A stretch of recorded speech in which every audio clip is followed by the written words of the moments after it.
This is just some analysis from the Taxpayers Alliance that looks at how our lifetime tax bills have almost doubled since 1977. And it suggests that the amount of tax the poorest and the richest households pay isn't necessarily fair. If we just focus on the 20% least well-off households and the 20% most well-off here at the bottom, there is, as you would imagine, a big difference in the lifetime tax bill. $450,000 for the poorest, $2.6 million for the richest. But in terms of how long it takes to pay that off, it is 18.7 years of work for the richest, whilst almost 5 years more, 23.5 for the poorest.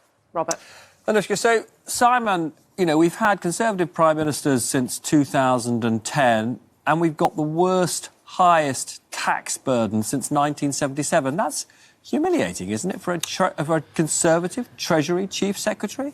It's a reflection of the situation that we are in on the other side of a pandemic, which has prompted us to spend £400 billion, allied to the long-term pressures that we know we need to address on our health and social care systems. To be clear, this is a Conservative government which, since 2010, has done a huge amount to actually reduce the burden of tax on the lowest earners. And if you look at the distributional analysis of our policies since that time, they've consistently favoured those on the lowest incomes. Anushka's analysis shows that actually, even for the poorest, we are at a really dire moment where the burden is higher than it's been for decades.